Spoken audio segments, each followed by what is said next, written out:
Hello, and welcome back to another episode of A Blessing in Divorce.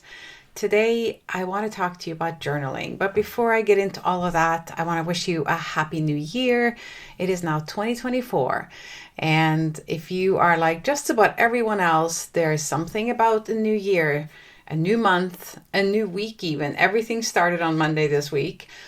And it makes us want to start fresh. And one of the habits that many of us start is journaling. Or maybe we don't know exactly what to get started with, but we know we want some kind of a mindfulness practice like meditation or yoga or journaling.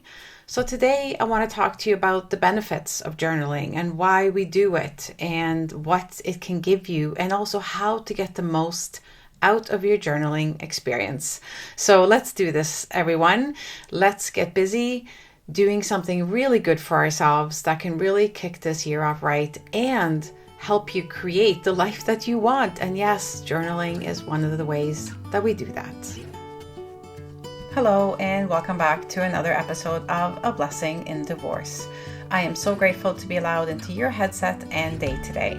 My name is Elizabeth, and I'm the host of this podcast and the owner and founder of the Separation Club, which is the club you never wanted to be part of, but the best club to be in if you're going through separation and divorce. Here we talk about how to heal, move forward, and find love if you're so inclined. Also, motherhood through divorce, finding yourself, and creating the life you deserve. Our tools are community, sisterhood, honesty, vulnerability, spirituality, and coaching. And that's when we aren't talking to our experts. I'm also a divorced mother of 4 adult sons, remarried, and a stepmom to 3. So we will be talking about everything that goes with all of that here. If you are recently separated, thinking of separating, divorcing, or even beyond your divorce, but still feeling it, then this is the podcast for you. So let's get into this. What are the benefits of journaling, and why is it that just about every coach, therapist, counselor, you name it, they recommend journaling as a way to heal and move themselves through any number of difficult stages in life, or to discover who they are, or to find their purpose, or any number of things. And I am no exception. I talk about journaling with my clients and my followers and all the people in my Facebook group all the time. And it was actually because of that I was constantly sharing journaling prompts, new moon rituals with journaling, meditation with journaling, all of these different practices that I was sharing with my group around how to heal from divorce, for example. But it applies to anything in life. And there are so many beautiful benefits. And for me, one of the greatest benefits of journaling is how well you get to know yourself. And so I created a journal, which I'm going to tell you more about, of course. But I really want to teach you a little bit more about the benefits and how to as well. Of course, I always share the how-tos of going on a journaling or self-discovery journey with your journal. So journaling can be for the purposes of healing, like I said, or fostering inner growth, or going on a self-discovery journey, or overcoming things like grief, sorrow, heartache. And the Joy Journal really came from a desire to help women in my group feel that they had the right tools in front of them, like a guided tool, kind of like a best friend. That's like how I like to think about it, or almost like they have me with them. Every time they open that journal, they hear my voice encouraging them to become aware of their intentions, of their gratitude, of the things that they want to call into their life, of the things that they need to let go of the steps that they're going to take to achieve those things, for example. So it's been a really exciting journey for me to create the Joy Journal. And I'm really, really excited and pleased, I guess, to be able to share this with you here today, along with all the other things you need to know to get the most out of your journaling. So really, realistically, there are only 2 steps to journaling. 1 is to buy a journal, and 2 is to start writing. So I'm going to get into both of those, and there might be some sub points here underneath. So let's get started with buying a journal. Now, I very often say to my clients, buy a really pretty one, because there's just something about pulling it out. It makes you want to write in it more sometimes when it's pretty, or you've, picked it up at a special place, or maybe you weren't even looking for one, but you just saw this beautiful cover and you decided to buy it. You might even have. I remember having a client once who had like half a dozen of them just sitting in her closet. She just picked them up when she found a really pretty one, or somebody had bought them for her as gifts every now and then. And so she had all these journals that she was, just sitting there not using. You might have something like that. But if you don't, you might want to pick up the Joy Journal. And yes, I did have it made in a way that I think it's really pretty. It's happy and joyful. It's got flowers on the front, bright colors. And I wanted it to be something that when you go and look at it, it just makes you feel happy, or a little bit happier right away. And yes, having a pretty journal can do that. But I will also say, if that stuff doesn't matter to you and you're just as happy writing on loose pieces of paper into a binder or a spiral notebook or one of your kids' notebooks from school or whatever, it doesn't really matter. The important thing is writing, or more importantly, what you write and the habit of it. So we're going to get into all of that. So the first step, like I said, is to buy a journal. When I created the Joy Journal, I did it because I wanted to provide my clients with a really good option all the times that I was recommending that they journal. And it's, having just a blank journal is one thing, or just a notebook basically with blank pages is one thing, and I'll get to that because that has a purpose as well. But the Joy Journal is a guided journal, and there are so many different guided journals out there with different focuses and different kinds of prompts. Now, most of you might have already heard of the 5-minute journal, which was kind of one that really brought journaling kind of more mainstream, and it became a very popular way to introduce journaling. And it was actually introduced to me. I was already a writer. Like I've always been someone who kept a diary or a place where I write, but it wasn't organized and it wasn't as regular. So it was one of the ways that helped create a habit for me many, many years ago. And so even the premise of that, like having that guidance and that short bit of writing every day, is an amazing way to create a habit of journaling. It took me a while to decide what I wanted to have in it because, as I said, I've been journaling for many years. I've used guided journals and just notebooks.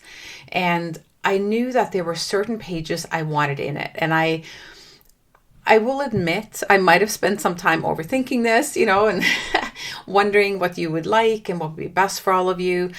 But I finally decided that done was better than perfect. I wanted to get it out there for you so that you could have it for the beginning of this year. And as I say that, by the way, it is not dated. So even if you're hearing this podcast in April or July or whenever, you can date it yourself. So you do not have to have it on the 1st of January. And I did that because I didn't want people to end up wasting pages. You get kind of fall off the wagon for a couple of weeks and then you have a bunch of blank pages in your journal. And I don't like that. I've had journals like that and I don't like that. So anyway, I created a journal that is not dated. It has lots of guided daily pages. But more importantly, I wanted to create some additional pages that could really help you and support you and be there for you, like a best friend, to discover, explore, dive into other areas of your life where you need to spend time thinking or gain clarity and things like that. So I am really proud of the product that I finally came up with, the way that this journal has turned out, the way it looks. If you happen to be listening to this on your podcast, you can't see it, of course. I am showing it to those of you who are watching on YouTube, but I am not doing a deep dive inside this book right now. There will be other ways that you can join me for that, and I'll talk about that later. But I am very proud of this end product. It is pretty, it is guided, and it has a lot of special pages in it. I had been writing down what I wanted inside a journal for close to a year, probably, when I finally put this together. So, it actually came together rather quickly when I really committed to creating it. except for the 39,000 edits and reformatting I had to do to make everything fit into margins properly. But, that's just part of the experience. I had so much fun doing this. I wanted to make it very special for you, but also very easy to use, kind of like reaching for something that feels really safe and familiar and comfortable, like a best friend who always knows exactly what you need to hear or what you need to write about, or the right thing, having the right thing in place for you when you need it. That's why not only are the daily pages guided with prompts, to get you going, but there's like a whole page of other journaling prompts. There's a page for writing down words that inspire you so that you get inspired. There's actually at the bottom of all the daily pages, there's an inspiring quote. There's some by Brene Brown and Oprah and Wayne Dwyer and so many. I can't even remember all of them. Plus, I went into my Facebook group that has 12,000 women in it, and I asked them to share their most inspiring quotes, the things that help them feel motivated and hopeful and happy and joyful. And I put as many of them as I could into the journal. So it truly is your journal and created for you with your help. So as you get into this journal, for example, whether it is the page with the words to live by, or the vision board, or the letter to yourself, or the self-love page, or the self-care page, or any number of other pages, they all bring you back to you and your heart and your dreams. The very premise of this journal is your worthiness, and you're deserving to have the most joyful and brilliant life that you were always meant to have. You were always intended to live in the biggest possible way. That doesn't mean loud and out there in public, but in the fullest expression of you and your heart and what you believe in. So, in addition to these lovely pages and all of that you can access in this journal, I also want to talk to you a little bit about the real mental health benefits that exist with journaling. And so you've probably heard many of these, but it's worth reminding ourselves of all the benefits that we get from this. So for example, reducing anxiety, lowering stress, releasing painful thoughts and feelings like grief, sorrow, and heartbreak, getting them out of your head and onto paper is incredibly clearing. It might not sound like something that would really work, or it might sound difficult to do, to write about hard things, but you would be surprised how good it is, how good it feels to get this kind of stuff just like out of your head and onto a piece of paper. Now, I will say, I often recommend to my clients that if they're going to write about really hard things that are maybe something they're very angry about or really hurt about, or things that feel very heavy and that they want to get rid of, I often recommend that they write about that on a piece of paper. And then when they're done writing about it, you could burn it, like take it outside and burn it, or burn it in a can, but do it safely and do it outside. So you're kind of releasing this toxic, negative, painful energy away and out of your house or your space. Now, not everyone has the opportunity to burn something, in which case you could literally just tear it up and flush it down the toilet, okay? And then just like say goodbye to it, like there, you're gone, the negative energy is gone. Is it that simple to get rid of something that really hurts, like grief and heartache and, the stuff that happens when you're going through a divorce? Well, of course not. It's not like that's all it takes, but it is a really important step that has huge impact. So I really recommend doing it. You might need to do it several times, but it always feels good to get negative thoughts, heavy thoughts, difficult thoughts out of your head and down onto paper or into a journal. It is also a great way to get in touch with who we are and our core values.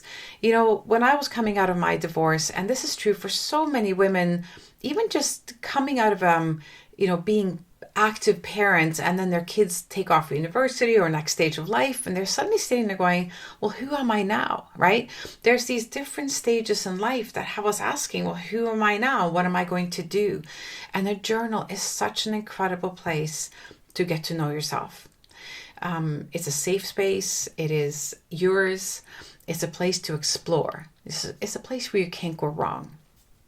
It is also a wonderful mindfulness practice. And I know that so many of you have probably set an intention or a New Year's resolution, or just have been wanting to incorporate more mindfulness practices. Well, journaling, meditation, breath work, yoga, all of these things are really good. Connecting with nature, going for walks, reading, all of these things are great. And journaling is very much one of them. And this is just to name a few of the benefits. Okay, so there you have half a dozen benefits right there. So now we've talked about buying a journal and kind of like why you buy a journal. Now, secondly, let's talk about the writing. What do you write inside the journal? Honestly, the most important thing to remember with your journal is that you can write anything and whatever you want, anything at all. You really can't go wrong. However, there are things you can do that will make it more beneficial, or that will be helpful in guiding you in a specific direction. If you have, let's say, a goal of discovering who you are, or healing from something, or just wanting to deepen your mindfulness and your practice of yourself and knowing of yourself, and connecting with the things that matter, your heart, your soul, your values, and all of that. So there are definitely a few things that we can talk about to guide you forward. Because someone who's, for example, trying to start a business and grow a business might be using their journal for very different things than someone who is getting over a breakup or going through a divorce. They might need a lot of the same prompts, but they'll use them differently, or they'll just simply be writing different things. Another option, healing from loss, for example, requires very different prompts than someone who's trying to find inner joy, or someone who's trying to find themselves is going to write differently than someone who's trying to let go of something. So all in all, it's important to kind of know what you want the journal to help you with, so that you can find the guidance that you want. However, having said that, I did want to make sure that the Joy Journal was set up in such a way that if this is your very first time journaling, you've never done it before, you've always wanted to start, then this is a great place to start, because it will guide you through. And I have written so many explanations for how to use this journal for those of you who are new to this. Those of you who are more seasoned journalers will just dive in. There's also an entire page or space called the Journal Wizard, which is linked inside the journal. I'm not going to give it to you here, but for those of you who've purchased the journal, you'll have the link for it. And there you can find so many videos on how to use the different pages and how to use the daily pages. So there's so much help inside here. All that to say that it is helpful when we know what we're trying to get out of the journal. And if it's just to establish a mindfulness practice, that's all you want, then you just write in the daily pages every day, and you might never use the special pages, or you might not use them for a while, and that's okay. Again, there are no rules. This is your journey. It is your journal. Okay, that's so important to remember. Now, as we get into writing in your journal, there are a few things that I'd like to go through with you, and that can help you. That can help any of you, whether you are new or seasoned. Okay. Number one is to use journaling prompts. There are days where you'll just be looking forward to getting into your journal because you know what you want to write about. And then there's other days you'll open it up and you have no idea what to write. It's like your brain forgot how to think of things to write. I know I've had it happen to me so many times. And so then grabbing a journaling prompt, for example, can really, really help you. We can get really stuck sometimes as well writing about negative things, especially if there's something really negative happening in your life, like loss or divorce or something that has happened that is just feeling really heavy. So we get really busy writing about negative things and unloading negative thoughts into our journal. And so we might need some help and guidance and some prompts to start turning that a little bit more positive if that's what you would like. So journaling prompts are a great way to help you. I also want to mention that I've started an Instagram page just for this joy journal, and I will be sharing prompts on there as well as in the Journal Wizard. Number 2 is to use stream of consciousness writing. And this is fun. Okay, that's the only way I can say that. Stream of consciousness writing means just writing, like just letting basically words just kind of, I call it vomiting words on the page. But you are literally just sitting down because you have something that is just needs to come out, and you're going to dump it into your journal. You're just going to start writing. Now, when you look at the pages, the daily pages, you have quite a bit of space to write. But if you really are getting going, you might run out of space. And that is why I put a whole bunch of blanks or notes and extra pages in the back where you can continue your stream of consciousness writing. And for some of you, you might find that when you're having that day, you might write a little bit in your journal here in the daily pages, and then you might grab a notebook that just has blank pages and write in there. In fact, maybe I should put together an accompanying notebook that matches the beautiful joy journal. We'll have to think about that. Anyway, stream of consciousness writing is incredibly beneficial when you need to do that. You know, there are days I barely can get 2 sentences into my journal, and then there are days where I write 5 pages and without even pausing. It just flows out of me. I love both days, and everything is okay. So allow yourself to write beyond your daily pages if that's what you feel called to do. Before I move on, there's one thing I want to mention about this, and that's you might choose not to reread your journal. I never read through my stream of consciousness writing because I don't want to start editing myself or berating myself in some way or coming down on myself for things that I've written. When you're writing stream of consciousness writing, don't think about spelling. Don't think about what your handwriting looks like. Don't think about sentence structure. Just write. Just allow it all to come out. If you want to reread it, you can, but not if you're going to beat yourself up about it. Then stop, okay?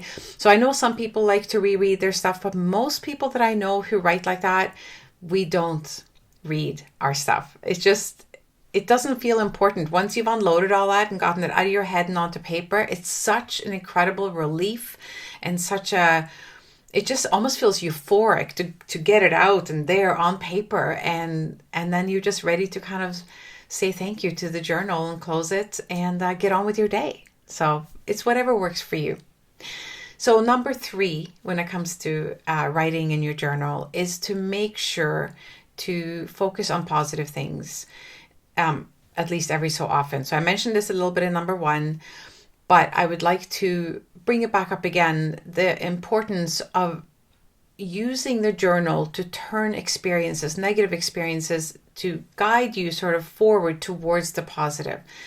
Ultimately in life, as we go through difficult things, and we all do sometimes, and this happens for any number of reasons, and as we use our journal to share our difficult feelings and to kind of talk ourselves through our grief and our pain, it is still so important to also move forward.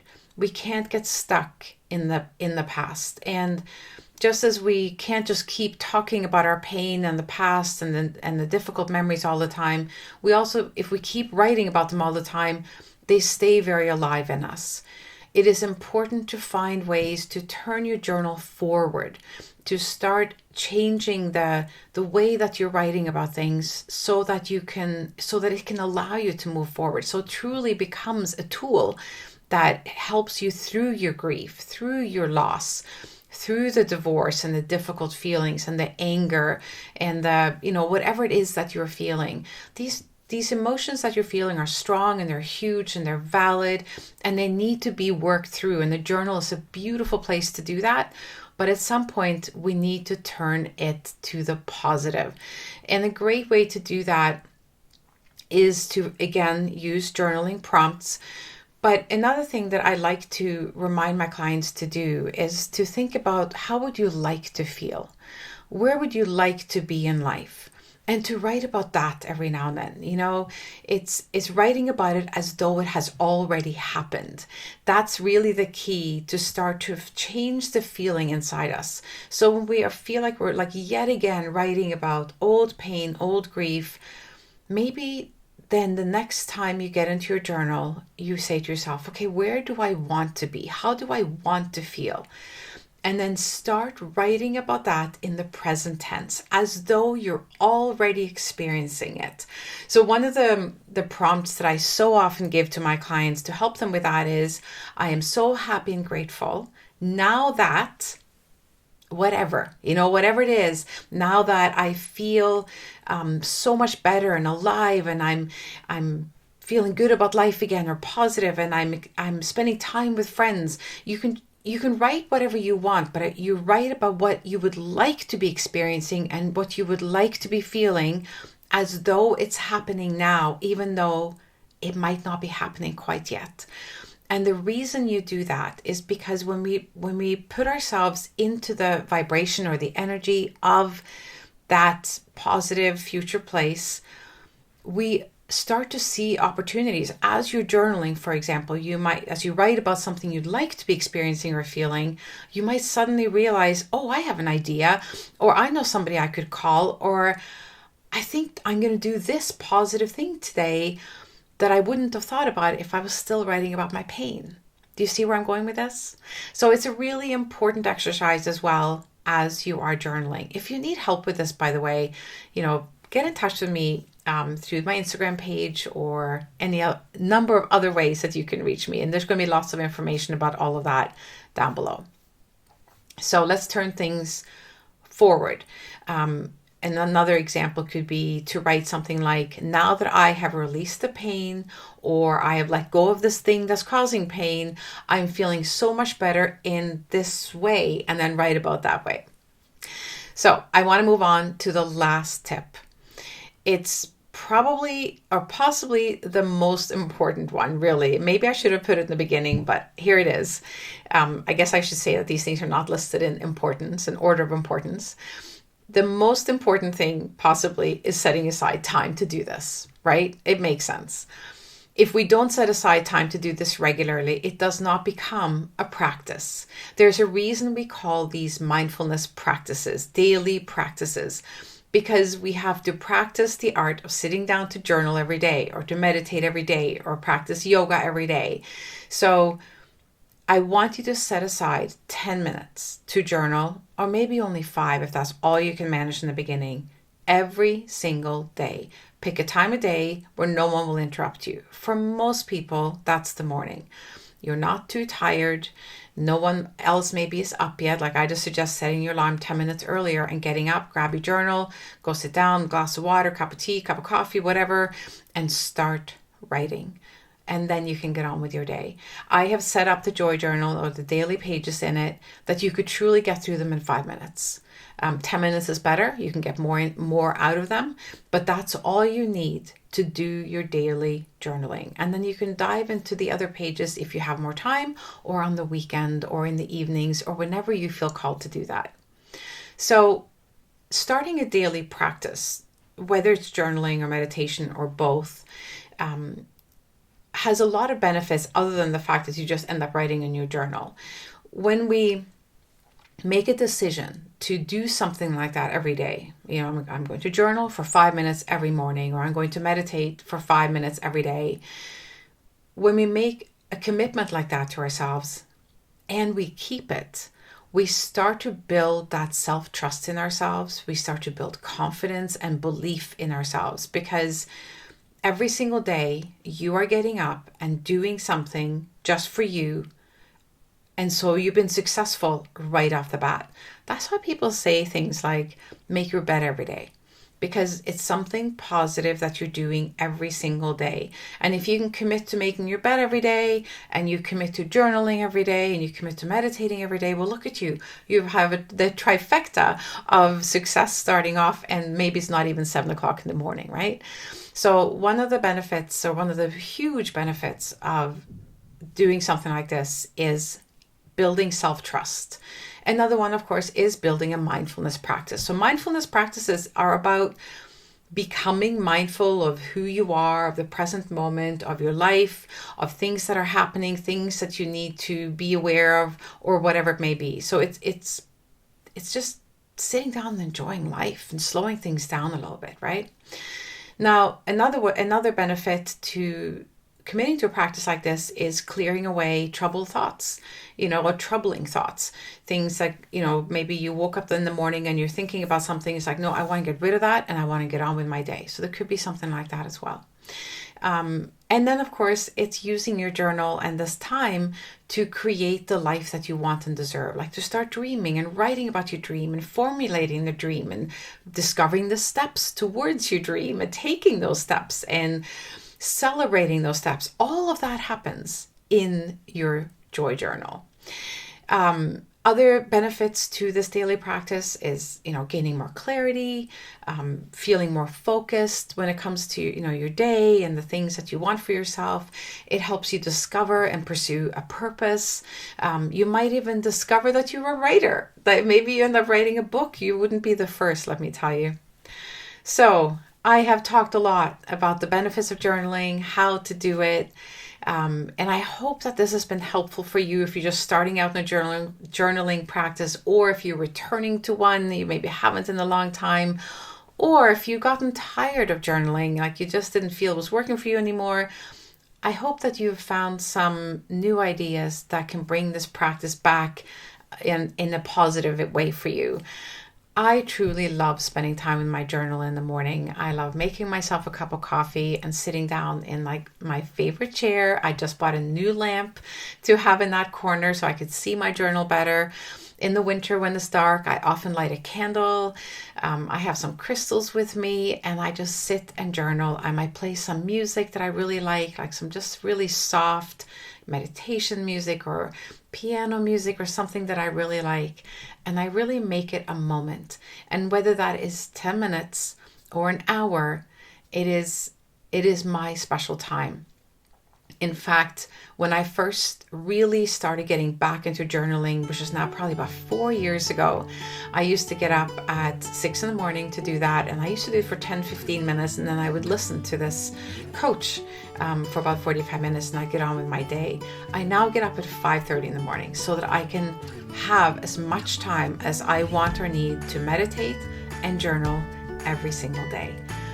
You choose your practices, you choose your time. You do not have to do it as long as I do, but give yourself 10 minutes. Commit to 10 minutes for you. It's self-care, it's self-love. It will help you grow and heal and move forward in life and reach for your dreams and anything else that you may want. And I want that for you. So thank you so much for joining me for this episode. I am really looking forward to what is in store here for 2024. I have so many fun episodes planned for you. We're going to spend a lot of time together. And until then, or until next time rather, I will put all the information about this journal down below so that you can follow me on the Instagram page. You can purchase the journal through Amazon and get it shipped right to your house. I would love to hear what you think of it. I would also love to hear what you think of these episodes and this podcast. Leave me a review, share with a friend who might need to listen to this. And I guess until next time, have the most beautiful day. And I'll see you in the journal maybe. Okay, have a good one.